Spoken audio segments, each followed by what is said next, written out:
Hello दोस्तों, नमस्कार। स्वागत है आप सभी का फिर से मेरे यूट्यूब चैनल पे।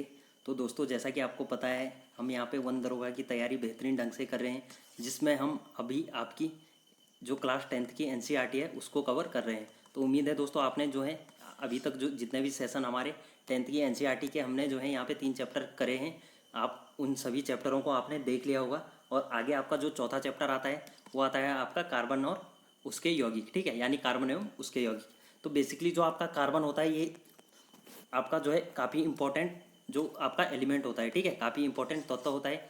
इससे जो है आपके एग्जाम में यहाँ से क्वेश्चन बनने को आपको देख सकते हैं। तो चलते हैं, देखते हैं इस टॉपिक को।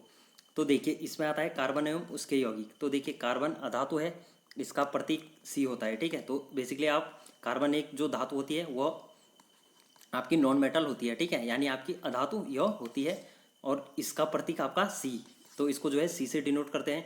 अगर इसके परमाणु क्रमांक की बात करें तो इसका परमाणु क्रमांक बेसिकली आपका 6 होता है, ठीक है। तो इसके जो है अगर न्यूट्रॉन और प्रोटॉन की बात करें तो इसमें जो है 6 न्यूट्रॉन 6 प्रोटॉन, और जो कक्षाएं होती है इसकी, इसमें जो है 6 इलेक्ट्रॉन होते हैं।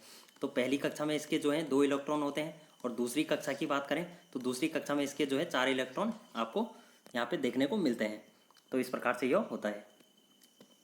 अगला पॉइंट आता है आपका सर्वतोमुखी कार्बन भूप्रपटी में खनिजों के रूप में जो है 0.2%, यानी जो भूप्रपटी की बात करें यानी जो भूमि में होते हैं 0.02% जो है कार्बन यहाँ पे पाया जाता है। और अगर वायुमंडल की बात करें तो वायुमंडल में बेसिकली आपको पता है CO2 गैस पाई जाती है, कार्बन डाइऑक्साइड। तो कार्बन डाइऑक्साइड में भी कहीं ना कहीं आपका कार्बन होता है, ठीक है। तो ये तो आपका ऑक्सीजन हो गया, और आपका जो है कार्बन भी इसमें होता है। तो कार्बन की बात करें तो 0.033% यहाँ पे आपका कार्बन इसमें होता है। नेक्स्ट पॉइंट आता है सभी सजीवों, जैसे आपके पौधे हो गए, आपके जीव जंतु हो गए, या मानव शरीर कोई भी होता है, तो ये बेसिकली कार्बनिक यौगिकों का बना होता है, ठीक है। ये भी आपको याद रखना है, ये भी आपको नोट कर लेना है। चलते हैं नेक्स्ट।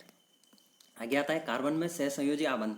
तो बेसिकली जो आपका कार्बन होता है उसमें जो है 6 सहसंयोजी आपके जो यहाँ पे परमाणु होते हैं, लेकिन आबंध यहाँ पे जो इसका इलेक्ट्रॉनिक विन्यास की बात करें तो इसका इलेक्ट्रॉनिक विन्यास 6 होता है। जैसा कि मैंने आपको बताया था, पहली कक्षा में जो है इसके 2 इलेक्ट्रॉन होते हैं, और जो आपकी दूसरी कक्षा होती है इसमें आपके यहाँ पे 4 इलेक्ट्रॉन देखने को यहाँ पे मिलते हैं। आगे आता है कार्बन उत्कृष्ट गैस विन्यास कैसे प्राप्त करते हैं। तो बेसिकली जो आपका कार्बन होता है उसके जो है दूसरी कक्षा में यहाँ पे 4 इलेक्ट्रॉन होते हैं, लेकिन कार्बन क्या करता है कि आपकी जो आपकी दूसरी कक्षा होती है यहाँ पे, जैसे कि आप देख सकते हैं इसमें अगर 4 इलेक्ट्रॉन है तो ये चारों इलेक्ट्रॉनों को किसी को यहाँ पे देता नहीं है, ठीक है। किसी अगर कोई अन्य परमाणु यहाँ पे जैसे है ऑक्सीजन हो गया, कोई और हो गया, तो उनको बेसिकली ये देता नहीं है। क्योंकि ये इसलिए नहीं देता है क्योंकि इसमें जो है इतनी ऊर्जा नहीं रहती है, ठीक है। यह इसके लिए बेसिकली यहाँ पे कठिन होता है देना, और ना ही 4 इलेक्ट्रॉन ग्रहण कर सकता है। तो इस प्रकार से यह ग्रहण नहीं कर सकता है। तो यहाँ पे पढ़ते हैं, तो देखिए कार्बन जो है चतुस्संयोजी है आपका, ठीक है, यानी जो बेसिकली इसकी संयोजकता यहाँ पे 4 होती है।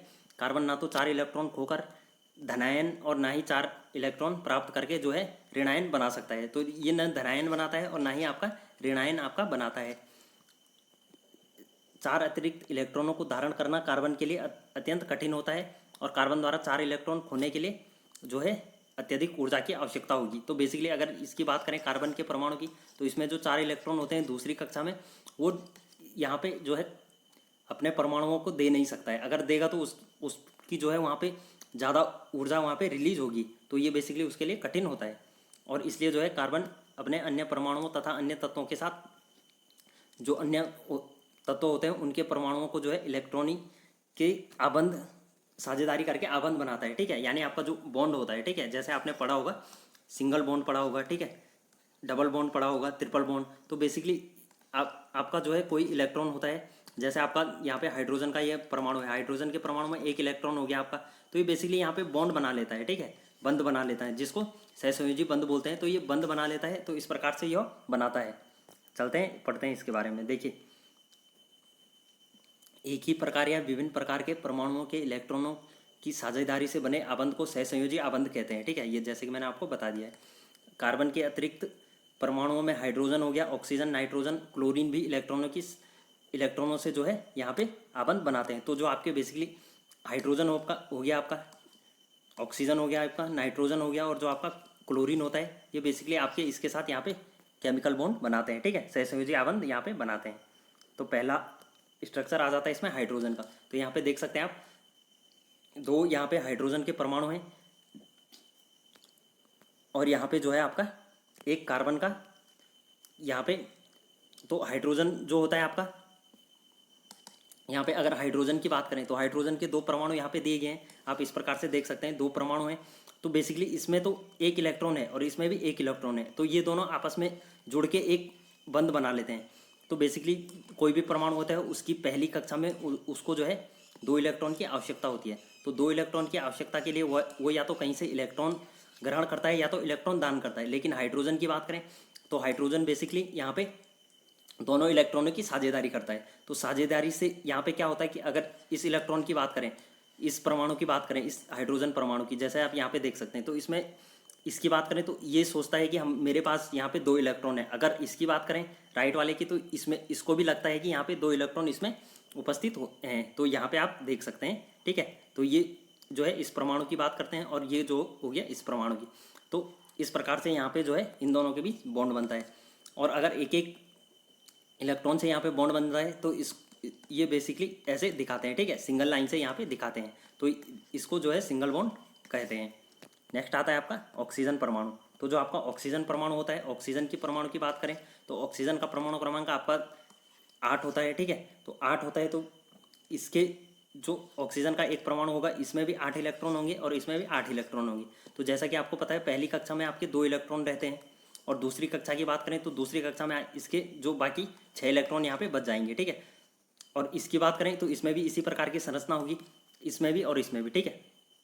तो यहाँ पे देख सकते हैं आप, जो यहाँ पे इलेक्ट्रॉन दिखाए गए हैं ये दूसरी कक्षा के इलेक्ट्रॉन यहाँ पे दिखाए गए। तो 6 इलेक्ट्रॉन इसमें हो गए, 6 इलेक्ट्रॉन, लेकिन इसको जो है अंतिम कक्षा में जो है 8 इलेक्ट्रॉन पूरे करने होते हैं। तो 8 इलेक्ट्रॉन पूरे करने के लिए बेसिकली यहाँ पे बॉन्ड बना लेते हैं इस प्रकार से। 2 इलेक्ट्रॉन इसके आ जाएंगे और 2 इलेक्ट्रॉन जो है इस वाले परमाणु के यहाँ पे आ जाते हैं। तो इस प्रकार से यहाँ पे ये बॉन्ड बनता है। तो बेसिकली जो अगर इस परमाणु की बात करें, इस पर्टिकुलर परमाणु की, तो ये सोचता है कि यहाँ पे जो है इसके पास 8 इलेक्ट्रॉन कक्षा में विद्यमान है, ठीक है। 2 हो गए, 4, 6, 8। और अगर इस पर्टिकुलर परमाणु की बात करें तो इसको भी लगता है यहाँ पे जो है इसके पास जो है 8 परमाणु यहाँ पे विद्यमान है। ये यहाँ पे देख सकते हैं आप, 2, 2, 4, 2, 6, क्योंकि 6 परमाणु जो आपके थे वो तो पहले से इसमें उपस्थित थे, लेकिन आपके 2 परमाणु जो है यहाँ पे बॉन्ड बना के आपको प्राप्त हो जाते हैं, ठीक है। यानी जो आपका सहसंयोजी बंध बनता है उससे यहाँ पे दूसरे परमाणु द्वारा उसके दूसरा जो आपका तत्व होता है तो उसके परमाणुओं से यहाँ पे जो है बॉन्ड बन जाता है, उसके इलेक्ट्रॉनों से यहाँ पे बॉन्ड बन जाता है। तो यहाँ पे आप देख सकते हैं। तो यहाँ पे जो है साझेदारी की बात करें तो साझेदारी के यहाँ पे इलेक्ट्रॉन जो आपके 2 जोड़े इलेक्ट्रॉन होते हैं। तो यहाँ पे जैसे कि एक पेयर को की बात करें तो एक पेयर में 2 इलेक्ट्रॉन हो गए, तो दूसरे पेयर में जो आपके 2 इलेक्ट्रॉन और हो गए, तो ये आपके टोटल 2 पेयर हो गए, ठीक है। तो इस प्रकार से ये आपका ओ, अगर 2 पेयर होंगे तो आपको जो है यहाँ पे डबल बॉन्ड से दिखाना पड़ता है, ठीक है। तो ओ यहाँ पे 2 डैश करने फिर ओ। तो अगर कहीं पे ऐसा सिंबल आता है तो इसका मतलब होता है वहाँ पे जो है इसके बीच डबल बॉन्ड है, ठीक है, यानी द्विआबंध है। जैसे कि हमने हाइड्रोजन में देखा था, तो हाइड्रोजन में केवल सिंगल बॉन्ड था। तो अगर एक लाइन से दिखाया गया है तो आपको ये है मानना है ये आपका सिंगल बॉन्ड होता है, लेकिन अगर आपके 2 लाइन होगी तो ये आपका जो है डबल बॉन्ड हो जाएगा। नेक्स्ट चलते हैं, आगे आता है आपका नाइट्रोजन, ठीक है। तो नाइट्रोजन के परमाणु की बात करें तो नाइट्रोजन आप इस प्रकार से देख सकते हैं। तो नाइट्रोजन के परमाणु क्रमांक की बात करें तो जो आपका नाइट्रोजन होता है उसका परमाणु क्रमांक बेसिकली 7 होता है, ठीक है। तो 7 नाइट्रोजन होता है, 8 ऑक्सीजन होता है आपका, ठीक है। ऑक्सीजन की बात कर ली। अब नाइट्रोजन की बात करें तो नाइट्रोजन की पहली कक्षा में तो 2 इलेक्ट्रॉन होंगे, लेकिन दूसरी कक्षा की बात करें तो यहाँ पे उसमें 5 इलेक्ट्रॉन रहते हैं, 1, 2, 3, 4, 5, ठीक है। तो 5 इलेक्ट्रॉन यहाँ पे हो गए और 5 इलेक्ट्रॉन इसके यहाँ पे हो गए। तो ये 5 इलेक्ट्रॉन क्या करते हैं, ये यहाँ से जो इसके 3 इलेक्ट्रॉन रहते हैं और जो इसके 3 इलेक्ट्रॉन रहते हैं, ठीक है। तो जो दोनों परमाणु के 3-3 इलेक्ट्रॉन रहते हैं वो आपस में बॉन्ड बना लेते हैं। तो ये इलेक्ट्रॉन इसके साथ, ये इलेक्ट्रॉन इसके साथ और ये इलेक्ट्रॉन इसके साथ यहाँ पे बॉन्ड बनाता है। तो इस प्रकार से ये आपका अगर 3 इलेक्ट्रॉन यहाँ पे बॉन्ड बनाते हैं, यानी 3 पेयर अगर आपके यहाँ पे उपलब्ध होते हैं तो इसको बेसिकली यहाँ पे 3 जोड़े यहाँ पे माना जाता है, ठीक है। तो इसको बेसिकली यहाँ पे आपका त्रिआबंध कहते हैं, ठीक है। तो त्रिआबंध ये आपका हो गया। तो N3 अगर आपको 3 डैश इस प्रकार से दिखाए गए होंगे तो आपको ये समझना है कि जो नाइट्रोजन के परमाणु यहाँ पे हैं इनके बीच यहाँ पे ट्रिपल बॉन्ड है उपस्थित है। अगर यहाँ पे इसकी बात करें तो ऑक्सीजन में जैसे कि आपको पता है यहाँ पे दो दो पेयर बन रहे थे, तो इनके बीच जो आपका यहाँ पे डबल बॉन्ड उपस्थित है, और नाइट्रोजन के पे यहाँ पे 3 बॉन्ड उपस्थित हैं। और इसकी बात करें अगर इस पर्टिकुलर परमाणु की, तो इसमें बेसिकली आप देख सकते हैं 8 परमाणु इसके पास यहाँ पे उपस्थित होते हैं। तो यहाँ पे देख सकते हैं आप 2 ये हो गए, 2 ये 4, 2 6, 2 8, ठीक है। और अगर इस पर्टिकुलर परमाणु की बात करें तो इसमें भी आपके जो है 2 2 4 2 6 और 2 आपके इलेक्ट्रॉन यहाँ पे होते हैं, ठीक है। तो इस प्रकार से यहाँ पे 8 इलेक्ट्रॉन होते हैं। अगला आता है जल में, जल के अणु में ऑक्सीजन के 2 हाइड्रोजन परमाणुओं का एकल बंध, ठीक है। तो अगर जल की बात करें तो जल में जैसा कि आपका ऑक्सीजन, आपका जो है ऑक्सीजन की बाहरी कक्षा में आपके हो गए 6 इलेक्ट्रॉन, ठीक है। तो ये 6 इलेक्ट्रॉन हो गए। और हाइड्रोजन की बात करें तो हाइड्रोजन का जो परमाणु होगा उस पर एक ही इलेक्ट्रॉन रहता है, और जो आपका दूसरा हाइड्रोजन होगा उस पर भी एक ही इलेक्ट्रॉन रहता है। तो बेसिकली ये क्या करते हैं, यहाँ से एक बॉन्ड तो इसका बन जाएगा, ठीक है, और एक बॉन्ड जो है इसका यहाँ पे बन जाएगा। तो इस प्रकार से यहाँ पे आबंध बन जाता है। तो ये आपका जो है सिंगल आबंध बन जाता है। तो इसको इस प्रकार से दिखा सकते हैं HO और H, ठीक है। तो ये आपका सिंगल बॉन्ड यहाँ पे बन जाएगा। तो ये भी आपको याद रखना है, जो पानी के अणु की संरचना होती है वो आपकी जो है सिंगल बॉन्ड होती है। तो यहाँ पे आप देख सकते हैं, यहाँ पे भी आपको दिखाया गया है, यहाँ पे देख सकते हैं आप, ठीक है। तो जो एक इलेक्ट्रॉन यहाँ पे जो है आपका हाइड्रोजन का है और एक आपका ऑक्सीजन का है, ठीक है। तो ये आपका बॉन्ड बन गया है। तो इसकी बात करें इस परमाणु की, तो एक ऑक्सीजन का हो गया, एक आपका हाइड्रोजन का हो गया। इससे जो है हाइड्रोजन के जो पहली कक्षा में 2 इलेक्ट्रॉन की पूर्ति यहाँ पे हो जाएगी, और जो आपका ऑक्सीजन परमाणु है उसकी दूसरी कक्षा में अगर 8 इलेक्ट्रॉन की आवश्यकता होती है तो 8 इलेक्ट्रॉन की यहाँ पे पूर्ति हो जाएगी। तो यहाँ पे इस प्रकार से देख सकते हैं। अगला आता है सहसंयोजी यौगिकों के भौतिक गुणधर्म। तो जो आपके सहसंयोजी यौगिक होते हैं उनके भौतिक गुणधर्म क्या होते हैं। तो देखिए, जो सहसंयोजी यौगिक होते हैं उनके गलनांक एवं क्वथनांक आपके कम होते हैं, ठीक है। तो पहला पॉइंट आ गया आपका क्वथनांक व गलनांक आपका निम्न हो गया, ठीक है, यानी कम होते हैं। दूसरा पॉइंट आ जाए क्योंकि इनके बीच जो है अंतराणुक बल बहुत कम होता है, ठीक है। तो जो आपके अंतराणुक बल होता है, ठीक है, अंतराणुक आकर्षण बल होता है वो बहुत कम होता है। तो इसलिए यह आपके गलनांक और क्वथनांक आपका यहाँ पे कम होता है। नेक्स्ट आ जाता है आपका सहसंयोजी यौगिक विद्युत के कुचालक होते हैं। तो ये बेसिकली आ जाएंगे आपके विद्युत के कुचालक हो जाएंगे। जैसा आप यहाँ पे H2O की बात करी थी हमने, ठीक है। तो ये आपका क्या होता है, H2O तो जो है विद्युत का सुचालक होता है, लेकिन हाइड्रोजन आपका क्या होता है, विद्युत का कुचालक हो गया आपका। ऑक्सीजन आपका विद्युत का कुचालक होता है, ठीक है। तो इस प्रकार से यहाँ पे देख सकते हैं। तो क्योंकि इलेक्ट्रॉनों के बीच कोई और आवेशित कण नहीं होते हैं, तो इनके इलेक्ट्रॉन जो होते हैं इनके बीच और अन्य कोई आवेशित कण नहीं होता है, यानी कोई भी कण जो है आपका यहाँ पे ना ही माइनस होता है, ना ही ऋणायन होता है, और ना ही यहाँ पे धनायन होता है। तो इसलिए जो है ये विद्युत के यहाँ पे कुचालक होते हैं। चलते हैं नेक्स्ट। अगला आता है कार्बन की सर्वोत्मुखी प्रकृति, ठीक है। तो कार्बन की बेसिकली विभिन्न प्रकार की यहाँ पे प्रकृति देखने को मिलती है। पहला आता है श्रृंखलन।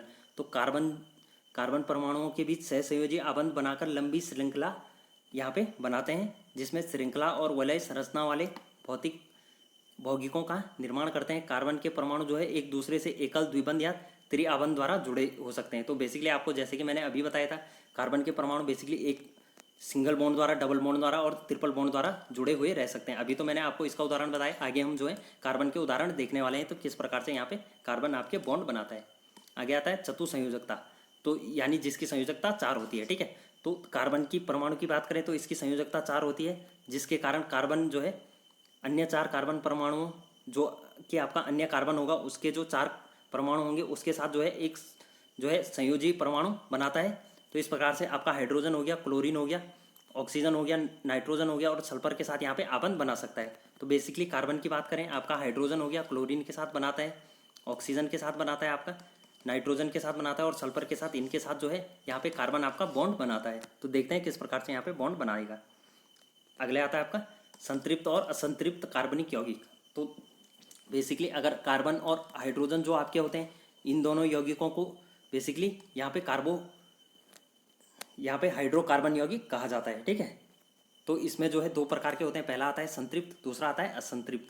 तो संतृप्त की बात करें तो कार्बन परमाणुओं के बीच एकल आबंध, अगर आपका सिंगल बॉन्ड यहाँ पे बनता है तो सिंगल बॉन्ड आपका क्या कहलाएगा, एकल आबंध, ठीक है।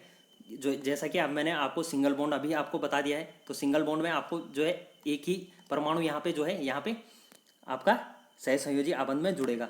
लेकिन असंतृप्त की बात करें तो असंतृप्त आपका बेसिकली यहाँ पे डबल बॉन्ड और ट्रिपल बॉन्ड वाले आपके असंतृप्त कार्बन यहाँ पे होते हैं, ठीक है।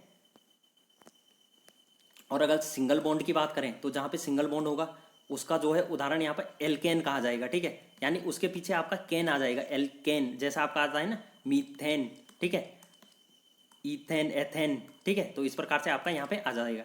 लेकिन अगर जहाँ पे डबल बॉन्ड होगा तो वो आपका जो है बेसिकली यहाँ पे एल्किन कहलाएगा। यहाँ पे आप देख सकते हैं एल्कीन, उसके पीछे जो है ईन आ जाएगा। एल्क तो जो है इसका पहला नाम होता है, लेकिन इसके पीछे वाला यहाँ पे जुड़ता है तो ईन वहाँ पे आ जाएगा। जैसा आपका आता है मीथीन आता है ना, तो इस प्रकार से यहाँ पे आ जाएगा। तीसरा आता है आपका ट्रिपल बॉन्ड। तो ट्रिपल बॉन्ड में आपका जो बेसिकली एल्काइन होता है, तो इसके पीछे जो है आपका ईन जुड़ जाएगा, ठीक है। ये पीछे का वर्ड जुड़ जाएगा ईन। तो इस प्रकार से हम अब आगे इसको डिटेल में पढ़ने वाले हैं। तो उम्मीद है दोस्तों अगर अभी तक आपको समझ में नहीं आए तो आगे देखिए इसको जो है हम पढ़ने वाले हैं। तो यहाँ पे इसकी संरचना की बात करें तो इसकी संरचना यहाँ पे होती है CN जो है यहाँ पे परमाणुओं की संख्या यहाँ पे है 2n+2, ठीक है। तो 2n जो है परमाणुओं की संख्या है यहाँ पे और +2। तो इस प्रकार से अगले की बात करें तो इसकी संरचना जो है CN जो है परमाणुओं की यहाँ पे संख्या है और आपकी H2n, ठीक है। तो इस प्रकार से जो ये हाइड्रोजन के यहाँ पे परमाणु होते हैं, इस प्रकार से यहाँ पे कार्बन के परमाणु और हाइड्रोजन के परमाणु उपलब्ध होंगे। तो इनको देखते हैं। आगे आता है आपका इलेक्ट्रॉन बिंदु संरचना। तो इलेक्ट्रॉन बिंदु संरचना की बात करें तो संतृप्त हाइड्रोकार्बन, जैसा कि मैंने आपको अभी बताया एथेन, ठीक है। तो एथेन की बात करें तो एथेन में बेसिकली आपका C2H6 है, ठीक है। यानी कार्बन आपके दो यहाँ पे उपलब्ध होते हैं। तो यहाँ पे देख सकते हैं आप कार्बन, एक कार्बन हो गया, दो कार्बन हो गया, ठीक है। मैं आपको यहाँ पे चेन के रूप में दिखाता हूँ। एक कार्बन हो गया, दो कार्बन हो गया, ठीक है। तो ये कार्बन के यौगिक बेसिकली आपके हाइड्रोजन के साथ बॉन्ड बनाते हैं। तो हाइड्रोजन के साथ ये चारों तरफ से बॉन्ड बनाएंगे, ठीक है।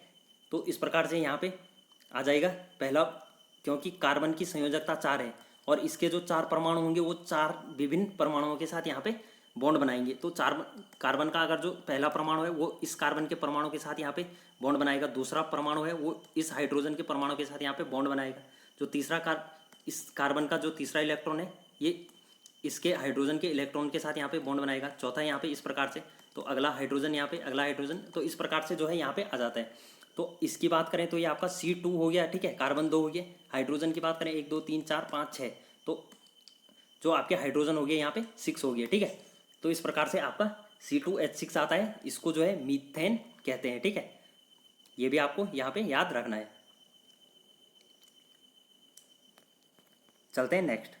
आगे आता है हाइड्रोकार्बन का नाम, आणविक सूत्र और संरचना सूत्र। तो यहाँ पे आपको जो है डिटेल में पढ़ने वाले। तो मीथेन, एन की बात करें, ठीक है, जो आपका एन होता है, तो एन की बात करें यानी आपका अगर आपका पहले तो आ गया मीथ, ठीक है। तो मीथ आ गया आपका। पहले मैं आपको एक बात बता, जिसमें कार्बन का एक अणु होता है उसको बोलते हैं मीथ, जिसका में 2 अणु होंगे उसको बोलेंगे एथ, ठीक है। मैथ एथ, 3 अणु होंगे, C3 होगा उसको बोलेंगे प्रोप, C4 होगा आपका, वहाँ पे आ जाएगा ब्यूट, ठीक है। तो इस प्रकार से आप पे आ जाते हैं। तो अगर इसकी बात करें पहले वाले की, तो यहाँ पे देख सकते हैं आप मीथेन है, तो मीथेन में CH4 है, ठीक है। तो यानी CH4 है तो बेसिकली मीथेन है, तो इसके यहाँ पे देख सकते हैं आप कार्बन है और कार्बन के साथ यहाँ पे सिंगल बॉन्ड बन रहा है। सभी हाइड्रोजन परमाणुओं के साथ यहाँ पे सिंगल बॉन्ड बनाए गए। तो सिंगल बॉन्ड में जहाँ आपका आता है इन आता है पीछे से, ठीक है, एन आता है, एन, ठीक है। तो ये आपका मीथेन आ जाएगा। दूसरा आता है आपका इथेन। तो इथेन की बात करें यहाँ पे भी सिंगल बॉन्ड बन रहा है। यहाँ पे आप देख सकते हैं कार्बन के परमाणु यहाँ पे सिंगल बॉन्ड यहाँ पे बना रहे हैं, तो इसको इथेन बोलेंगे। तीसरा आ जाएगा आपका प्रोपेन। तो प्रोपेन में भी यहाँ पे देख सकते हैं आप एन आ रहा है पीछे से, तो एन का मतलब यहाँ पे आपका सिंगल बॉन्ड बनेगा। तो यहाँ पे देख सकते हैं आप इस प्रकार से यहाँ पे सिंगल बॉन्ड बनाया जा रहा है कार्बन द्वारा, कार्बन और हाइड्रोजन के बीच। चौथा की बात करें तो ब्यूटेन। ब्यूटेन हो गया आपका C4H10, ठीक है। तो C4 आ गया आपका, तो इसका सूत्र क्या था, CnH2n+2। तो CN, एन की बात करें C4 है, H की बात करें एन की वैल्यू यहाँ पे रख देंगे, तो H2 2 4 8 +2, तो H10 आ जाएगा आपका, ठीक है। तो C4H10 यहाँ पे आ जाएगा। तो इस प्रकार से यहाँ पे जो है सिंगल बॉन्ड आपको देखने को मिल रहा है। नेक्स्ट आ जाता है आपका पेंटेन। तो पेंटेन की बात करें तो यहाँ पे जो है कार्बन के 5 परमाणु होते हैं और H12 यहाँ पे हाइड्रोजन के 12 परमाणु होते हैं, ठीक है। तो इस प्रकार से यहाँ पे आप देख सकते हैं, यहाँ पे कार्बन के 1 2 3 4 5 परमाणु, हाइड्रोजन के 1 2 3 4 5 नीचे हो गए 10 11 12, तो 12 परमाणु यहाँ पे हाइड्रोजन के होते हैं। जो बेसिकली सिंगल बॉन्ड बनाते हैं, ठीक है, यानी इसको एकल आबंध जिसको हमने पढ़ा था, तो एकल आबंध बनाते हैं। तो इसको जो है एकल आबंध वाले को जो है यहाँ पे एन कहा था, ठीक है, एल्केन कहा था हमने, तो एल्केन, तो ये पीछे का वर्ड इसमें जुड़ जाता है, ठीक है, तो ये आपका पेंटेन कहा जाएगा। चलते हैं नेक्स्ट।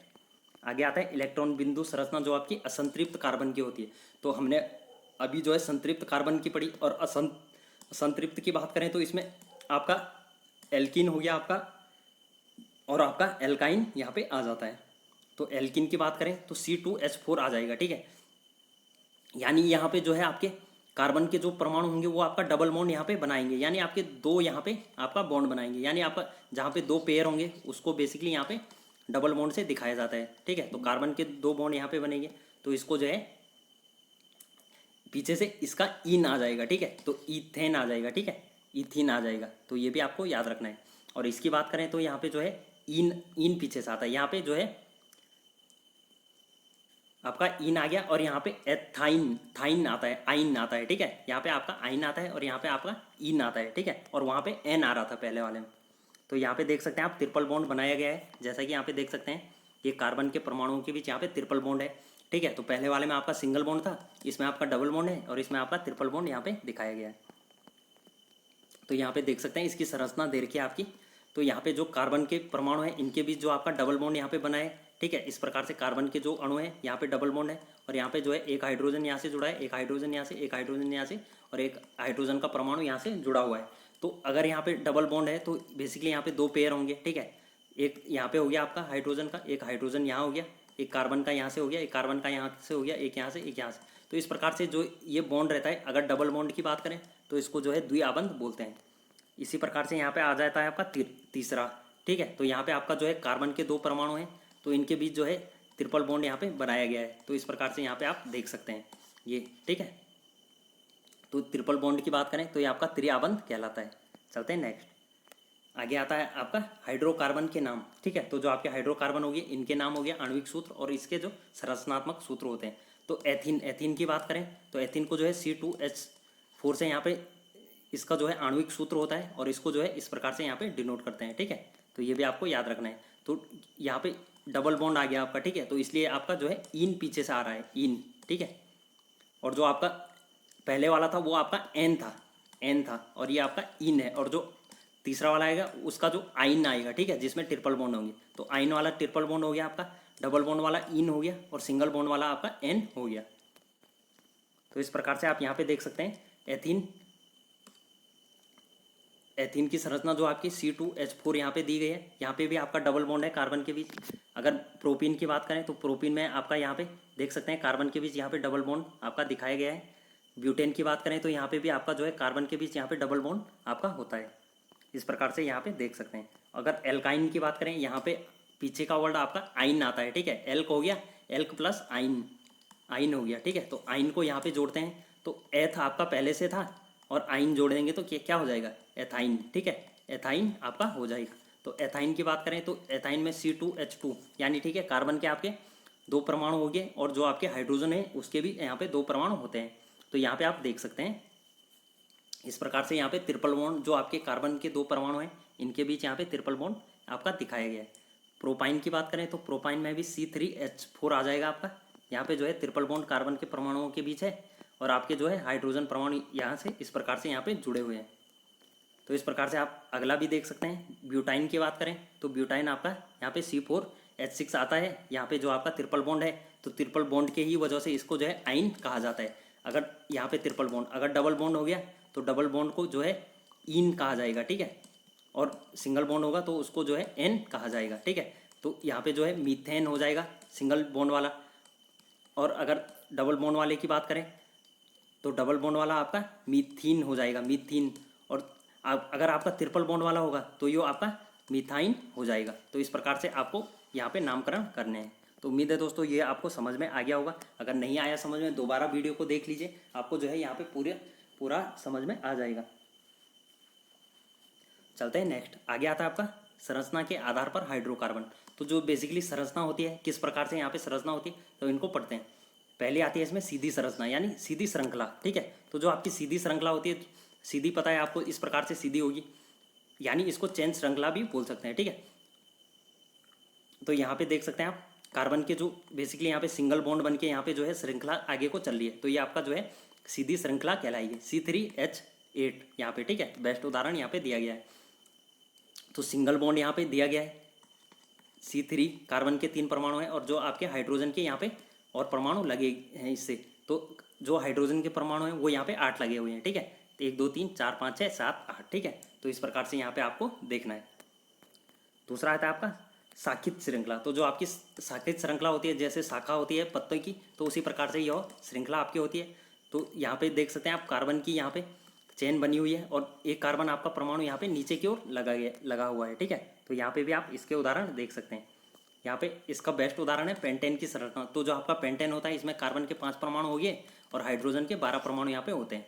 तो यहाँ पे भी आपका सिंगल बॉन्ड कार्बन का है और जो आपका हाइड्रोजन है यहाँ पे जो है सिंगल बॉन्ड सभी के साथ यहाँ पे आपको देखने को मिलता है। तो अगर सिंगल लाइन है तो इसका मतलब है सिंगल बॉन्ड है, यानी इसका भी एक इलेक्ट्रॉन है, इसका भी एक इलेक्ट्रॉन, इसका एक इलेक्ट्रॉन, इसका एक इलेक्ट्रॉन। तो यहाँ पे भी एक और दिखाया गया है आइसोपेंटेन, यहाँ आपको दिखाया गया है। चलते हैं नेक्स्ट। तो यहाँ पे भी एक और दिया गया है आपको नियोपेंटेन। तो नियोपेंटेन की भी संरचना यहाँ पे आपको दी गई है, ठीक है।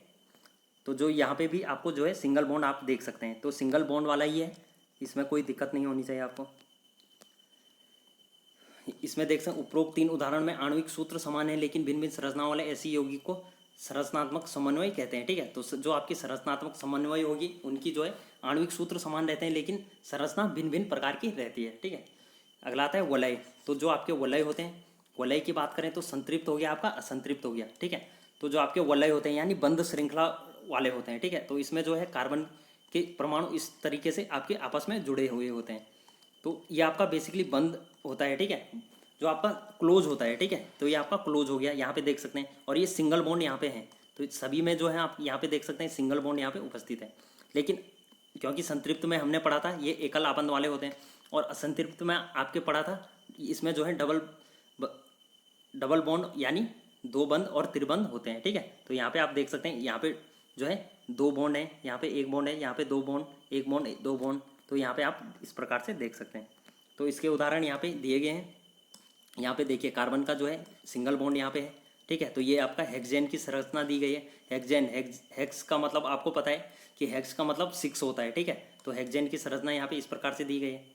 ये आपका कार्बन हो गया 1 2 3 4 5 और 6, ठीक है। तो इस प्रकार से यहाँ पे जो है 1 2 3 4 5 6 कार्बन दिए गए हैं। उन पे जो है यहाँ पे 2 हाइड्रोजन यहाँ पे जुड़े हुए हैं, यानी आपका यहाँ पे एक बना तो सिंगल बॉन्ड है लेकिन आपके जो है हाइड्रोजन 2 जुड़े हुए हैं। तो ये आपका C6H12 यहाँ से आ जाएगा।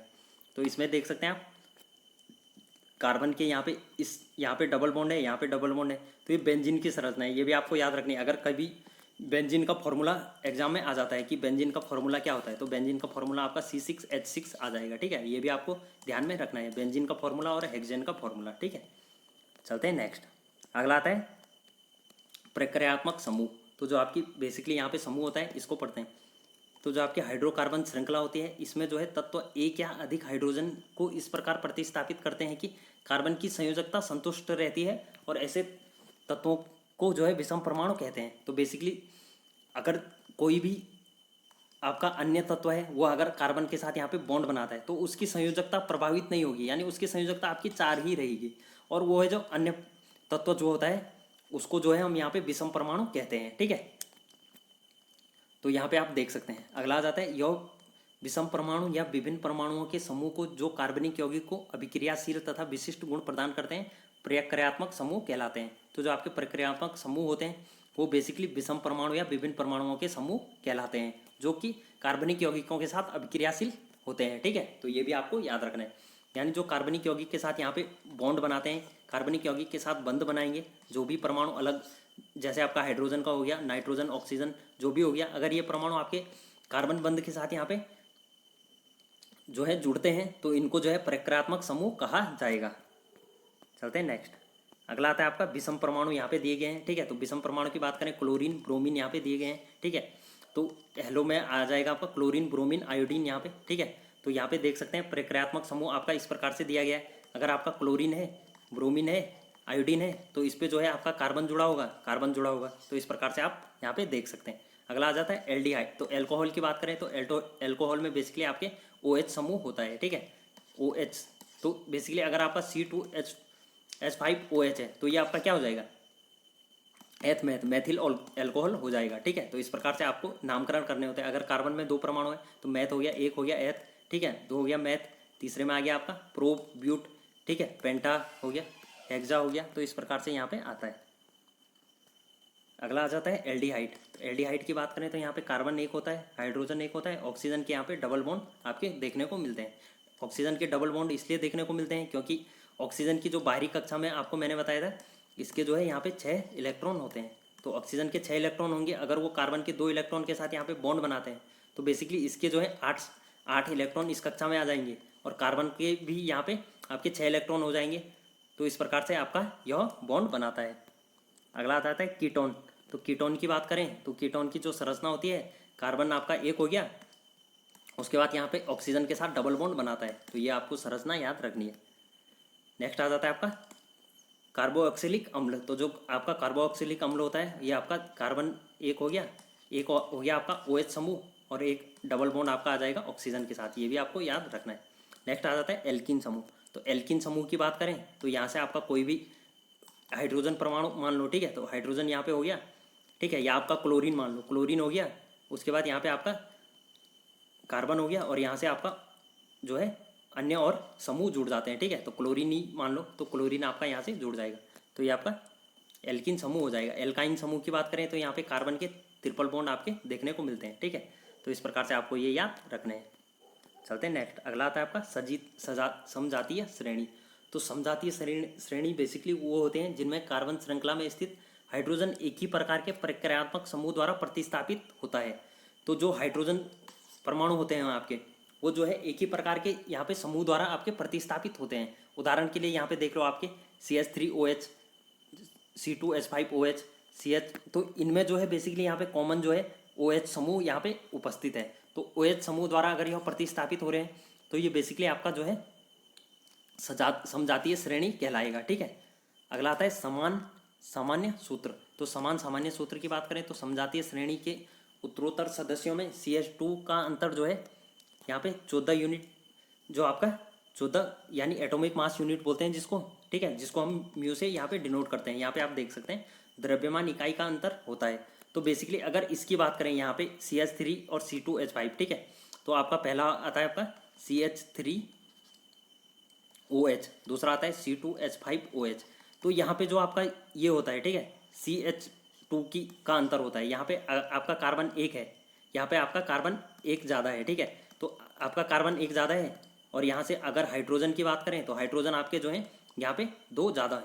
अगर इनकी बात करें तो इसमें और इसमें जो आपका अंतर होगा, आपका जो इसमें और इसमें जो आपका अंतर होगा, वो बेसिकली आपका जो है 14 एटॉमिक मास यूनिट के बराबर यहाँ पे द्रव्यमान की इकाई अंतर के समान होता है। ठीक है, तो म्यू जो एटॉमिक मास यूनिट है उसको ही हम म्यू से यहाँ पे डिनोट करते हैं, जैसा कि आपको यहाँ पे दिखाया गया है। अगला आता है समान रासायनिक गुणधर्म तथा अणु द्रव्यमान बढ़ने से भौतिक गुणों में भिन्नता आती है। तो अगर कोई भी परमाणु है उसके अगर रासायनिक गुणधर्म एक जैसे हैं, ठीक है, और अगर अणु द्रव्यमान अगर आपका बढ़ रहा है तो भौतिक गुण में यहाँ पे भिन्नता आती है। ठीक है, तो ये भी आपको याद रखना है। अगर आपके अणु का द्रव्यमान बढ़ रहा है लेकिन गुणधर्म आपके समान है, ठीक है, रासायनिक गुणधर्म समान है, तो इसके गुणधर्मों में भी जो आपके भौतिक गुणधर्म होते हैं उनमें भिन्नता आ जाती है। नेक्स्ट आ जाता है कार्बनिक यौगिक की नाम पद्धति। तो कार्बनिक यौगिक बेसिकली इनके जो नाम होते हैं उनको यहाँ पे पढ़ने वाले हैं। तो यौगिकों में कार्बन परमाणुओं की संख्या ज्ञात करो। ठीक है, तो यौगिक में बेसिकली कार्बन परमाणुओं की संख्या ज्ञात करनी। दूसरा आ जाता है प्रक्रियात्मक समूह को पूर्व लग्न या अनुलग्न के साथ यहाँ पे दर्शाया गया है। तो यहाँ पे देख सकते हैं पहला समूह आता है आपका हेलोजन। तो हेलोजन में अगर पूर्व लग्न की बात करें, जो आपका पहले लगता है, ठीक है, जो आपका अगर नामकरण की बात करें तो जो आपका पूर्व लग्न की बात करें पहले लगता है, अनुलग्न जो आपका यहाँ पे पीछे से नामकरण में लगता है। तो पूर्व लग्न यहाँ पे जो है आपका क्लोरो हो सकता है, ब्रोमो हो सकता है और आपका आयोडो हो सकता है। ठीक है, ये आपका क्लोरीन से बनता है, ये ब्रोमीन, ये आयोडीन से। तो इस प्रकार से आपका यहाँ पे बनता है। तो यहाँ पे देख सकते हैं आप कार्बन के यहाँ पे 3 परमाणु हैं, आपके हाइड्रोजन के 3 3 6 1 7 परमाणु हो गए। ठीक है, C3 हो गया, H7 और Cl हो गया।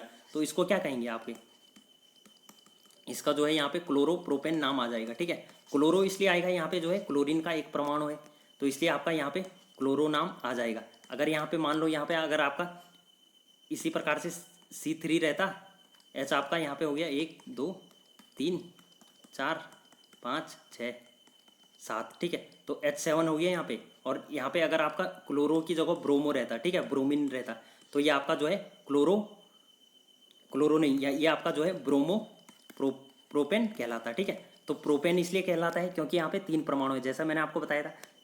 पहले आ जाएगा एथ, मैथ और प्रोप, ठीक है। तो इथेन, मीथेन, प्रोपेन, ठीक है। तो इस प्रकार से यहाँ पे आ जाएगा। नेक्स्ट आता है आपका एल्कोहल। तो एल्कोहल की बात करें तो एल्कोहल का अनुलग्न बेसिकली आपका जो है यहाँ पे OH होता है, ठीक है, OL होता है, ठीक है, सॉरी यहाँ पे ऑल होता है, ठीक है, एल्कोहल ऑल होता है पीछे से, ठीक है। तो आपको ये याद रखना है। अगर यहाँ पे कार्बन के परमाणु की बात करें तो यहाँ पे आप देख सकते हैं, मैं आपको स्ट्रक्चर दोबारा बना के दिखा रहा हूँ। यहाँ पे हो गया आपके ये हाइड्रोजन हो गया, ठीक है। और यहाँ पे OH, अगर आपका OH समूह जुड़ जाता है तो वो आपका जो है एल्कोहल का समूह होता है। इसको जो है यहाँ पे प्रोपेनॉल कहेंगे, ठीक है, प्रोपेनॉल, यानी पीछे से आपका ऑल जुड़ेगा यहाँ से, ठीक है, ऑल जुड़ेगा। जैसे ये होता है ना एल्कोहल, तो एल्कोहल नहीं, यहाँ का आपका पीछे का ऑल जुड़ेगा, अल जो होता है आपका, ठीक है, तो ये जुड़ेगा। तो प्रोप इसलिए नाम है क्योंकि यहाँ पे 3 कार्बन परमाणु है, इसलिए आपका प्रोप आता है। और नॉल इसलिए आता है क्योंकि यहाँ पे OH समूह है, ठीक है। तो प्रोपेन हो गया और ऑल पीछे से जुड़ गया, तो आपका आ जाएगा प्रोपेन तो इसलिए आता है, यहाँ पे कार्बन के परमाणु 3 है। और ऑल जो है इसलिए आता है क्योंकि आपका जो है इसमें OH समूह है, ठीक है, जो आपका एल्कोहल का समूह होता है।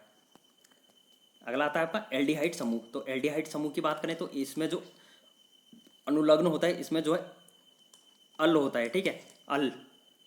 तो इसमें जो है अल अनुलग्न होता है, एल्डिहाइड में आपका अल होता है, ये भी आपको याद रखना है। तो यहाँ पे देख सकते हैं आप, कार्बन के यहाँ पे 3 परमाणु है, ठीक है। तो 3 परमाणु है, तो जैसे मैंने आपको बताया 3 परमाणु होंगे तो आपका ये प्रोपेन कहलाएगा, एथेन, मेथेन, प्रोपेन, ठीक है। तो आपका ये प्रोपेन कहलाएगा। तो प्रोपेन में जो आपके प्रोपेन ये हो गया और पीछे से ये अल लग जाएगा, तो ये आपका जो हो जाएगा प्रोपेनल हो जाएगा, ठीक है। तो प्रोपेनल यहाँ पे आप देख सकते हैं, यहाँ पे दिखाया गया है। नेक्स्ट आता है आपका कीटोन। तो जो आपका कीटोन समूह होता है, कीटोन समूह में अनुलग्न आपका जो है 1 आता है, ठीक है, 1, ठीक है। तो आपका ये आ जाएगा। तो कीटोन समूह में आप यहाँ पे देख सकते हैं 3 कार्बन परमाणु हैं, तो इसलिए आपका जो है प्रोपेन आ जाएगा। और जो आपका पीछे से आ जाएगा ऑन आ जाएगा, ठीक है। तो ऑन आपका यहाँ से पीछे से आपका आ जाता है, तो प्रोपेनॉन आ जाएगा इसका नाम, ठीक है, प्रोपेनॉन। तो प्रोपेनॉन इसलिए आ जाएगा, प्रोपेन तो हो गया आपका पहले 3 कार्बन परमाणु है, इसलिए आपका प्रोपेन आ जाएगा। और ऑन पीछे से इसलिए जुड़ेगा क्योंकि आपका ये कीटोन समूह है। ये कुछ यहाँ पे जो है पहले से मान्यता प्राप्त है। आगे आ जाता है कार्बोक्सिलिक अम्ल, ठीक है। तो जो आपका कार्बोक्सिलिक अम्ल होता है, इसके जो अनुलग्न होते हैं, इसमें जो है ओइक एसिड लग जाता है, ठीक है, ओइक एसिड। तो ओइक एसिड इसलिए लग जाता है, अगर इसकी बात करें तो कार्बन के 3 परमाणु हैं, इसलिए आपका ये प्रोप हो जाएगा। 3 परमाणु के लिए आपका प्रोप आ जाएगा। और ओइक एसिड, तो ओइक का मतलब होता है आपका प्रोपेन हो जाएगा। और प्रोपेन प्लस ओइक क्या हो जाएगा, प्रोपेनोइक, ठीक है, प्रोपेनोइक एसिड आपका यहाँ पे आ जाएगा इसका नाम, ठीक है, यानी प्रोपेनोइक अम्ल, ठीक है। तो प्रोपेनोइक एसिड इसका नाम यहाँ पे आ जाएगा। तो प्रोपेनोइक एसिड जो होता है आपका, वो कार्बोक्सिलिक अम्ल से आपका होता है। अगला आ जाता है आपका एल्कीन। तो जो एल्कीन होते हैं, एल्कीन की बात करें, यहाँ पे जो है एल्कीन, जैसे कि मैंने आपको बताया था, यहाँ पे जो है यहाँ पे डबल बॉन्ड आपका होता है।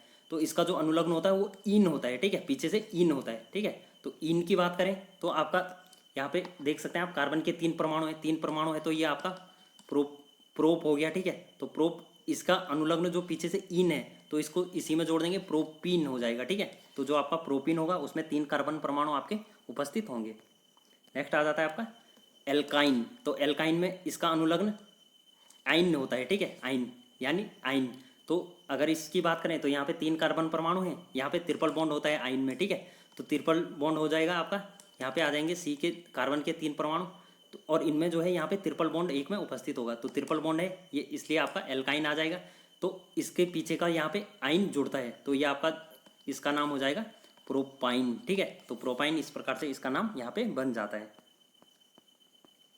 आगे आता है कार्बनिक यौगिकों के रासायनिक गुणधर्म। तो जो आपके कार्बनिक यौगिक होते हैं, बेसिकली जो कार्बन के यौगिक होते हैं, उनके रासायनिक गुणधर्म क्या क्या होते हैं उनको पढ़ते हैं। तो पहला आ जाता है दहन, यानी उनको अगर यहाँ पे जलाएंगे, ठीक है, यानी आपको जो है उष्मा देंगे, हीट देंगे, तो किस प्रकार से यह व्यवहार करते हैं। तो CH4 हो गया आपका, CH4 को अगर आप ऑक्सीजन के साथ यहाँ पे क्रिया कराते हैं और उसके बाद यहाँ पे दहन करते हैं उसका, तो जो है यहाँ पे कार्बन डाइऑक्साइड रिलीज करता है, कार्बन डाइऑक्साइड रिलीज करेगा और आपका जो है यहाँ पे पानी यहाँ पे प्राप्त होगा और उससे जो है ऊष्मा प्राप्त होगी और प्रकाश भी यहाँ पे प्राप्त होता है। तो ये भी आपको याद रखना है, ठीक है।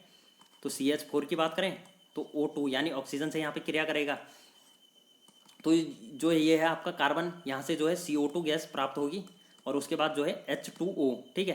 तो H आपका बच गया, H2O यहाँ से आपको प्राप्त होगा, ठीक है, दहन से। उसके बाद यहाँ पे ऊष्मा और प्रकाश प्राप्त होता है। दूसरा पॉइंट आ जाता है आपका, कार्बन तथा उसके यौगिक जो है ईंधन के रूप में इस्तेमाल किए जाते हैं, क्योंकि दहन पर प्रचुर मात्रा में ऊष्मा और प्रकाश मुक्त करते हैं। तो जैसे कि हमने अभी पढ़ा था, यहाँ पे अगर उसका दहन किया था तो वहाँ पे ऊष्मा और प्रकाश हमें जो है उपलब्ध हो रहा था। तो इसीलिए जो कार्बन के यौगिक होते हैं ये बेसिकली ईंधन में उपयोग किए जाते हैं, ठीक है। तो ईंधन में अगर इसका उपयोग होता है तो इसलिए होता है क्योंकि इससे जो है प्रकाश और जो ऊष्मा यहाँ पे पर्याप्त मात्रा में हमको उपलब्ध होती है। नेक्स्ट आ जाता है, संतृप्त हाइड्रोकार्बन वायु की उपस्थिति में जलने पर नीली स्वच्छ ज्वाला का उत्पन्न करते हैं। तो जो आपके संतृप्त हाइड्रोकार्बन थे, ठीक है, तो संतृप्त हाइड्रोकार्बन जैसे कि मैंने आपको बताया था जिसमें आपके सिंगल बॉन्ड यहाँ पे उपस्थित है, ठीक है। तो जो आपके संतृप्त हाइड्रोकार्बन होंगे इस प्रकार से यहाँ पे दिखाते हैं। तो देखिए जो आपके कार्बन हो गए, यहाँ पे सिंगल बॉन्ड है आपका, यहाँ पे हाइड्रोजन हो गया, हाइड्रोजन, तो ये बेसिकली आपका सिंगल बॉन्ड ही यहाँ पे बनाते हैं। तो जो सिंगल बॉन्ड वाले होते हैं इनको जो है जलाने पर यहाँ पे नीली स्वच्छ ज्वाला उत्पन्न होती है। चलते हैं नेक्स्ट, अगला पॉइंट आता है आपका असंतृप्त हाइड्रोकार्बन। असंतृप्त की बात करें तो यहाँ पे जो है डबल बॉन्ड भी हो सकता है और ट्रिपल बॉन्ड भी यहाँ पे हो सकता है। तो ये आपके असंतृप्त हाइड्रोकार्बन में आते हैं। इनका दहन करेंगे तो ये जो है धुएं वाली पीली ज्वाला उत्पन्न करते हैं। तो ये बेसिकली यहाँ पे पीली ज्वाला यानी पीला प्रकाश यहाँ पे उत्पन्न करते हैं, क्योंकि असंतृप्त हाइड्रोकार्बन में कार्बन की प्रतिशत मात्रा जो है संतृप्त हाइड्रोकार्बन से अधिक होती है। अगर यहाँ पे बात करें, यहाँ पे एक क्वेश्चन बन सकता है कि संतृप्त हाइड्रोकार्बन और असंतृप्त हाइड्रोकार्बन में कार्बन की अधिक प्रतिशत मात्रा किस में पाई जाती है। तो ये बेसिकली आपका कहा जाएगा कि जो असंतृप्त हाइड्रोकार्बन होते हैं इसमें कार्बन की प्रतिशत मात्रा अधिक पाई जाती है, ठीक है। तो कार्बन की मात्रा इसमें अधिक पाई जाएगी और वायु की उपस्थिति में जो है कार्बन का पूर्ण उपचयन नहीं हो पाता है। तो अगर वायु की बात करें तो वायु की उपस्थिति में कार्बन का उपचयन यहाँ पे नहीं हो पाता है। आगे आता है ऑक्सीकरण। तो ऑक्सीकरण की बात करें तो क्षारीय पोटेशियम परमैंगनेट, ठीक है, पोटेशियम हो गया आपका के, मैग्नीशियम हो गया Mn, ठीक है, मैग्नीशियम हो गया आपका और ऑक्सीजन हो गया O। तो जो आपका यहाँ पे क्षारीय पोटेशियम परमैंगनेट होता है, यानी जो आपका ये क्षार होता है, या अम्लीय पोटेशियम डाइक्रोमेट, ठीक है, तो ये आपका पोटेशियम, क्रोमियम और आपका ऑक्सीजन से बना है। तो इसकी उपस्थिति में एल्कोहल जो है कार्बोक्सिलिक अम्ल में परिवर्तित हो जाते हैं, ठीक है। तो अगर आपका जो है यहाँ पे अम्लीय पोटेशियम डाइक्रोमेट होगा या आपका क्षारीय पोटेशियम परमैंगनेट होगा तो ये एल्कोहल की उपस्थिति में जो है यहाँ पे कार्बोक्सिलिक अम्ल में परिवर्तित हो जाते हैं। तो आप यहाँ पे जो है समीकरण देख सकते हैं। तो यहाँ पे जो है CH3 हो गया आपका, एथेनॉल है ये, ठीक है। एथेन इसलिए है, यहाँ पे जो है एक ही कार्बन परमाणु है, ठीक है। तो एथेनॉल हो गया आपका। तो एथेनॉल में आप यहाँ पे देख सकते हैं यहाँ पे 2 कार्बन परमाणु, ठीक है। तो ये आपका मिथेनॉल हो जाएगा और मिथेनॉल इस प्रकार से यहाँ पे जो है यहाँ पे बनाता है। तो आप यहाँ पे जो है एथेनोइक अम्ल यहाँ पे प्राप्त होता है। आगे आता है संकलन अभिक्रिया। तो संकलन अभिक्रिया की बात करते हैं तो ये आपके कार्बन के यहाँ पे जो है डबल बॉन्ड आपके होते हैं। तो डबल बॉन्ड में ये बेसिकली ये आपके जो है अन्य पदार्थ हो गए, ठीक है, अन्य आपके जो है अन्य जो आपके नाइट्रोजन हो सकता है, आपका ऑक्सीजन वगैरह हो सकते हैं। तो असंतृप्त हाइड्रोकार्बन इस प्रकार से यहाँ पे बॉन्ड बनाते हैं। तो इस प्रकार से अगर इनको जो है हाइड्रोजन में यहाँ पे हाइड्रोजनीकरण करते हैं यानी हाइड्रोजन के संपर्क में रखते हैं तो ये इस प्रकार से यहाँ पे सिंगल बॉन्ड में यहाँ पे टूट जाते हैं। तो ये है संतृप्त हाइड्रोकार्बन यहाँ पे बनाते हैं। नेक्स्ट पॉइंट आता है पैलेडियम या निकेल जैसे उत्प्रेरकों की उपस्थिति में संतृप्त हाइड्रोकार्बन हाइड्रोजन छोड़कर जो है असंतृप्त हाइड्रोकार्बन में आ जाते हैं। तो बेसिकली जैसा कि हमने अभी यहाँ पे पढ़ा था, मैं आपको दिखा देता हूँ। तो ये वाला जो है आपका, तो यहाँ पे जो है संतृप्त, जो ये आपका असंतृप्त हाइड्रोकार्बन है और ये आपका असंतृप्त हाइड्रोकार्बन इसलिए है क्योंकि यहाँ पे आपका डबल बॉन्ड है। तो ये बेसिकली यहाँ पे सिंगल बॉन्ड में टूट जाएगा। अगर आपका यहाँ पे निकिल और जो आपका पेडेलियम होता है इसकी उपस्थिति में यहाँ पे जो है इसमें टूट जाता है। ये भी आपको याद रखना है। अगला आ जाता है वनस्पति तेलों से वनस्पति घी का निर्माण इस विधि द्वारा किया जाता है। तो जो आपका वनस्पति तेल से अगर वनस्पति घी आपको प्राप्त करना है तो जो है इस विधि से आपका निकाला जा सकता है, ठीक है, संतृप्त कार्बो जो आपका हाइड्रोजनीकरण विधि द्वारा। ये भी आपको याद रखना है। तो आगे आता है प्रतिस्थापन विधि। तो प्रतिस्थापन विधि की बात करें तो यहाँ पे जो आपका प्रतिस्थापन, अगर यहाँ पे बात करें CH4 हो गया आपका प्लस क्लोरीन हो गया आपका। तो ये बेसिकली अगर सूर्य के प्रकाश में आपका यहाँ पे जो है CH3Cl, तो जो आपके ये CH वाला यौगिक होता है, ये कार्बन का यौगिक, ये आपका क्लोरीन के साथ यहाँ पे क्रिया कर देता है और आपका जो है यहाँ से हाइड्रोक्लोरिक अम्ल यहाँ पे उत्पन्न करता है। तो ये भी आपको याद रखना है। आगे आता है कुछ महत्वपूर्ण कार्बन यौगिक, एथेनॉल और एथेनोइक अम्ल। तो यानी आपके जो एथेनॉल हो गया और एथेनोइक अम्ल, इनके जो है यहाँ पे गुणधर्म क्या होते हैं। तो एथेनॉल के भौतिक गुणधर्म की बात करें तो एथेनॉल आपका रंगहीन, गंध और जलने वाला स्वाद होता है। ठीक है, तो इसकी जो है जो आपका रंगहीन होता है और गंध और जलने वाला स्वाद इसका बेसिकली होता है। ठीक है, नेक्स्ट आता है जल में घुलनशील। तो जल में घुलनशील आपका एथेनॉल हो जाएगा। नेक्स्ट आ जाता है वाष्पशील द्रव, जिसका क्वथनांक आपका 351 डिग्री केल्विन यहाँ पे होता है। ठीक है, तो इसका जो है 351 डिग्री केल्विन यहाँ पे क्वथनांक होता है। अगला आता है उदासीन प्रकृति। ये आपका बेसिकली न्यूट्रल रहता है। ठीक है, उदासीन प्रकृति का रहता है। ठीक है, ये आपका ना ही बेस होगा ना ही आपका जो है एसिड होगा। तो ये एसिड की भांति व्यवहार भी नहीं करेगा, बेस की भांति भी व्यवहार नहीं करेगा। ये आपका जो है उदासीन प्रकृति का होता है। अगर रासायनिक गुणधर्मों की बात करें तो सोडियम के साथ यह जो है क्रिया कर लेता है। तो यहाँ पे देख सकते हैं आप, सोडियम ये हो गया आपका। ठीक है, ये आपका एथेनॉल हो, ये आपका एथिल अल्कोहल हो गया। तो इस प्रकार से ये आपका सोडियम एथोक्साइड यहाँ पे बना देता है और आपका जो है हाइड्रोजन गैस यहाँ से रिलीज करता है। अगला आ जाता है हाइड्रोजन गैस की उत्पत्ति जो है एथेनॉल की जांच जो है इस अभिक्रिया द्वारा की जा सकती है। तो जो आपकी अगर हाइड्रोजन गैस की अगर आपको उत्पत्ति से यहाँ पे एथेनॉल की जांच की जा सकती है। नेक्स्ट आ जाता है निर्जलीकरण। तो निर्जलीकरण की बात करें तो यहाँ पे बेसिकली आपका जो आपका ये परमाणु होता है आपका। ठीक है, तो यहाँ पे आपको ये जो इथेन दिया गया है, ठीक है, एथिल अल्कोहल। ठीक है, तो जो आपका एथिल अल्कोहल है ये H2SO4, जिसको क्या बोलते हैं हम, अम्लराज भी बोलते हैं। ठीक है, तो इसके साथ ये है क्रिया करके जो है यहाँ पे CH2 और CH2 यहाँ पे जो है दो यहाँ पे कार्बन के यहाँ पे डबल बॉन्ड आपके बन जाते हैं। तो इस प्रकार से यहाँ से पानी आपका रिलीज हो जाता है और आपका इथेन का निर्माण होता है। अगला आ जाता है एथेनोइक अम्ल, यानी एसिटिक अम्ल के भौतिक गुणधर्म। तो जो आपका एथेनोइक अम्ल होता है इसके भौतिक गुणधर्म क्या होते हैं, तो ये देखते हैं। तो यह आपका रंगहीन द्रव होता है। ठीक है, यानी आपका ये रंगहीन होता है, स्वाद में आपका खट्टा होता है और सिरके जैसे इस पर गंध आती है। और इसके क्वथनांक की बात करें तो इसका क्वथनांक जो आपका 391 केल्विन इसका क्वथनांक आपका होता है। अगला आता है आपका रासायनिक गुणधर्म। तो रासायनिक गुणधर्म से पहले एक और, तो जो आपका शुद्ध एथेनोइक अम्ल होता है ये शीतल करने पर जो है बर्फ की तरह आपका जम जाता है, इसलिए इसे जो है ग्लेसन एसिटिक अम्ल कहते हैं। तो यहाँ से आपका ये एक क्वेश्चन ये भी बन सकता है कि ग्लेसल एसिटिक अम्ल किसे कहते हैं। तो ये आपका जो है एथेनोइक अम्ल को कहा जाएगा। नेक्स्ट आ जाता है रासायनिक गुणधर्म। तो रासायनिक गुणधर्म की बात करें तो जो आपका एस्टरीकरण होता है इसका, ठीक है, एथेनोइक अम्ल का, तो ये आपका एथेनोइक अम्ल हो गया। इसका जो है यहाँ पे एथेनॉल के साथ अगर क्रिया कराते हैं तो ये आपका जो है यहाँ पे एस्टर का निर्माण करता है। ठीक है, तो एथेनोइक अम्ल आपका एथेनॉल के साथ आपका एस्टर का निर्माण करता है। तो एस्टर की बात करें तो ये फलों जैसी इसकी जो है मीठी गंध होती है। ठीक है, तो जो मीठे फल होते हैं उनकी जैसी यहाँ पे गंध आती है। नेक्स्ट आ जाता है आपका साबुनीकरण। तो जो आपका एथिल अल्कोहल होता है इसका जो अगर यहाँ पे एथेनोइक होता है, ठीक है, एथेनोइक अम्ल होता है, इसका अगर साबुनीकरण की प्रक्रिया यहाँ पे की जाती है तो ये आपका देख सकते हैं एथेनोइक अम्ल हो गया। ठीक है, तो इसकी जो है यहाँ पे सोडियम हाइड्रोक्साइड के साथ क्रिया करा के इससे जो है यहाँ पे सोडियम का यहाँ पे जो है कार्बोनेट यहाँ पे प्राप्त किया जाता है और आपका जो है यहाँ पे जो है एथिल अल्कोहल आपका प्राप्त हो जाता है। ठीक है, ये एथिल अल्कोहल है। एथिल अल्कोहल इसलिए यहाँ पे जो है OH लगा हुआ है। अगला आता है इस विधि से साबुन तैयार किया जाता है। तो इस विधि से आपका बेसिकली यहाँ पे साबुन तैयार किया जाता है। अगला आता है क्षार से अभिक्रिया।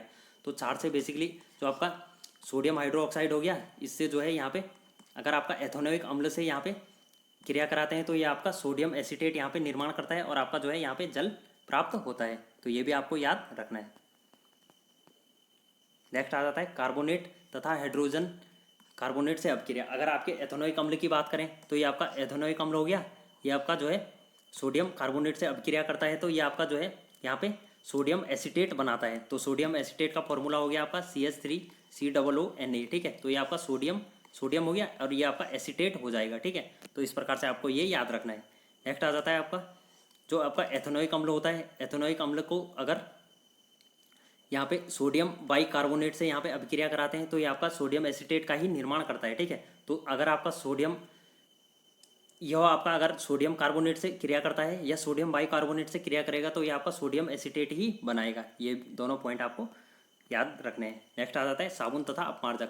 तो बेसिकली आपको पता है साबुन जो होता है इसमें जो है सोडियम के परमाणु यहाँ पे होते हैं और जो आपके पोटेशियम के यहाँ पे परमाणु यहाँ पे होते हैं। तो साबुन जो लंबी श्रृंखला होती है इसमें जो है कार्बोक्सिलिक अम्लों के सोडियम और पोटेशियम लवण होते हैं, ठीक है। तो बेसिकली इसमें सोडियम पोटेशियम लवण होते हैं, ये भी आपको याद रखना है। उदाहरण के लिए यहाँ पे आ सकता है तो C17H35 और आपका COONA, ठीक है। तो ये आपका जो है साबुन का यहाँ पे फॉर्मूला, केमिकल फॉर्मूला आ जाता है, ठीक है। तो ये आपका कार्बन का यहाँ पे कार्बनिक यौगिक है एक, तो ये भी आपको याद रखना है। साबुन केवल मृदु जल में सफाई किया करते हैं। साबुन की बात करें तो साबुन बेसिकली जो है मृदु जल में यहाँ पे सफाई करते हैं। तो मृदु जल की बात करें, मृदु जल उसको कहते हैं जो आपका H2O होता है। अगर हार्ड जल की बात करें, कठोर वाटर की, तो कठोर वाटर जो है DTO को कहते हैं, ठीक है, D2O को।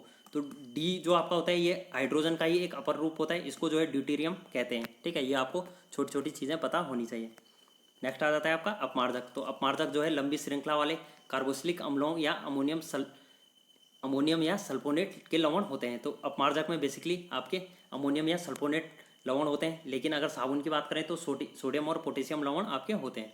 अपमार्जक कठोर और मृदु जल में सफाई किया करते हैं। तो अपमार्जक की बात करें तो अपमार्जक जो है आपके कठोर जल में भी सफाई कर देंगे और आपके मृदु जल में भी सफाई करते हैं। मृदु जल आपका H2O हो गया और कठोर जल आपका D2O हो गया, ठीक है। तो ये भी आपको याद रखना है। नेक्स्ट आ जाता है साबुन अणु में। तो जो आपके साबुन होते हैं अणु में किस प्रकार से ये होते हैं, तो जो आपका जलरागी सिरा होता है इसको जो है आयनिक भाग कहते हैं, और जो आपका जल विरागी सिरा होता है ये लंबी हाइड्रोकार्बन श्रृंखला होती है, ठीक है। तो आप यहाँ पे देख सकते हैं ये आपके लंबी हाइड्रोकार्बन श्रृंखला है, और जो आपको यहाँ पे सीधे में दिखाए गए हैं ये आपकी जलरागी आयनिक सिरा होता है। चलते हैं नेक्स्ट, अगला आता है साबुन अणु की संरचना। तो जो आपका साबुन अणु होता है उसकी संरचना यहाँ पे साबुन की सफाई प्रक्रिया यहाँ पे देखते हैं। तो जो आपके मैल होते हैं ये तैलीय होते हैं। मैल आपके जो होते हैं वो आपके तैलीय होते हैं, ठीक है, वसा टाइप के होते हैं, ठीक है। तो इनमें जो है जल विरागी सिरा तेल में घुल जाता है। तो जो जल विरागी सिरा है वो तेल में घुल जाएगा और जल रागी सिरों के चारों तरफ जो है पानी से यहाँ पे घेर लेता है। इससे जो है मिसली संरचना यहाँ पे बन जाती है। तो इसकी संरचना आप यहाँ पे देख सकते हैं। ये आपका जो है यहाँ पे तेल की बूंदें हैं, यानी आपका ये गंदगी यहाँ पे है। तो जो आपके सोडियम के यहाँ पे परमाणु होते हैं ये आपके बेसिकली ये चारों तरफ से इसको घेर लेते हैं। तो इससे जो है ये जल विरागी यहाँ पे हो जाते हैं। आगे आता है साबुन को मैल को पानी में घुलाने में मदद करता है, ठीक है। तो साबुन जो होता है वो मिसेल मैल को पानी में घुलाने में मदद करता है। तो साबुन आपका जो है मिसेल मैल को घुलाता है, ठीक है। तो ये आपको याद रखना है, जो साबुन होता है वो मिसेल मैल को घुलाता है और जिससे क्या होता है हमारे कपड़े यहाँ पे साफ हो जाते हैं, ठीक है। तो ये दोनों पॉइंट आपको यहाँ से याद रखने हैं। चलते हैं नेक्स्ट, अगला आ जाता है आपका साबुन कठोर जल में उपस्थित मैग्नीशियम तथा कैल्शियम के लवण के साथ अपक्रिया करके जो है अघुलनशील पदार्थ स्कम बनाता है। तो अगर जो आपका साबुन होता है ये अगर आपका कठोर जल होगा, ठीक है, जल आपका कठोर होगा यानी हार्ड वाटर होगा आपका, तो उसमें जो है आपके कैल्शियम और जो है मैग्नीशियम के लवण होते हैं उनके साथ अभिक्रिया करके ये अघुलनशील पदार्थ का निर्माण करता है, यानी स्कम का निर्माण करता है। और यह स्कम जो है सफाई प्रक्रिया में बाधा डालता है, ठीक है। तो जो आपके स्कम होते हैं ये आपके सफाई प्रक्रिया में यहाँ पे बाधा डालेंगे। तो ये भी आपको याद रखना है। नेक्स्ट आता है अपमार्जक का उपयोग करके जो है कठोर जल में सफाई प्रक्रिया प्रभावशाली कठोर नल में उपस्थित मैग्नीशियम तथा कैल्शियम आयनों के साथ अघुलनशील स्कम नहीं बनाते। तो अपमार्जक जो होते हैं आपके ये आपके जो है यहाँ पे स्कम नहीं बनाएगा, ठीक है, स्कम नहीं बनाएगा। और साबुन की बात करें तो साबुन आपका जो है स्कम बनाएगा।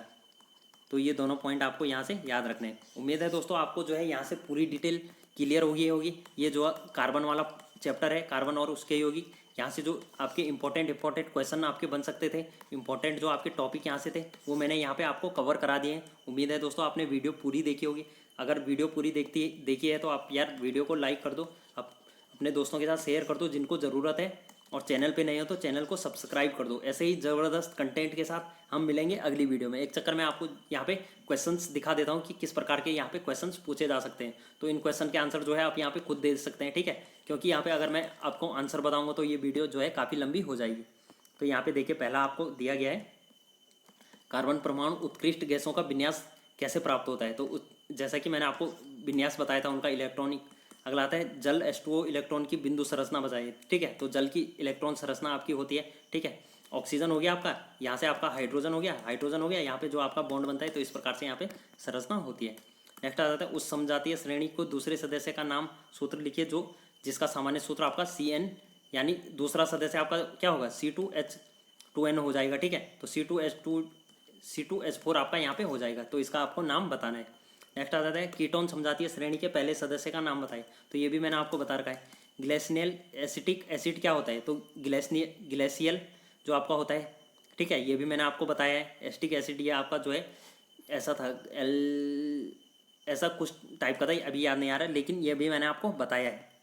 आगे आता है आपका कार्बन चतुसंयोजी क्यों होते हैं, तो 4 संयोजी इसलिए होते हैं क्योंकि ये न 4 कार्बन दे सकते हैं, ये आप ना ही 4 इलेक्ट्रॉन दे सकते हैं और ना ही 4 इलेक्ट्रॉन यहाँ पे ग्रहण कर सकते हैं।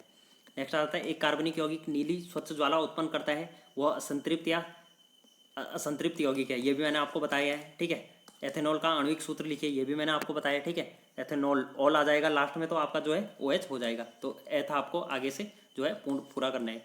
नेक्स्ट आता है निम्नलिखित में से संकलन अभिक्रिया को कौन प्रदर्शित करेगा। ठीक है, तो संकलन अभिक्रिया ये भी मैंने आपको बताया है।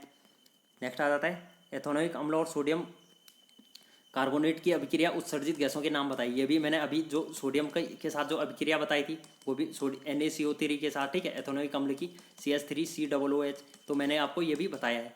नेक्स्ट आता है संतुलित रासायनिक समीकरण लिखो। तो जब एथेनॉल को जो है सांद्र सल्फ्यूरिक अम्ल की उपस्थिति में निर्जलीकरण की विधि द्वारा घोला जाता है। ठीक है, तो सांद्र सल्फ्यूरिक अम्ल की विधि द्वारा मैंने ये भी आपको बताया। सिरके की उपस्थिति अम्ल का नाम लिखिए, तो सिरके की जैसी गंध जो है किसमें आती है वो भी आपको नाम लिखना है। अगला आता है श्रृंखलन क्या है, ये भी बताया।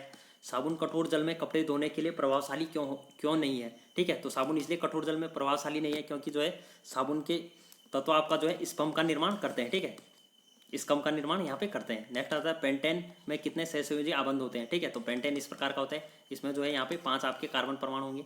ठीक है, तो सहसंयोजी आबंध आप जो है खुद यहाँ पे निकाल सकते हैं, मैं इसलिए नहीं बता रहा हूँ क्योंकि वीडियो जो है आपका काफ़ी लंबा यहाँ पे हो जाएगा।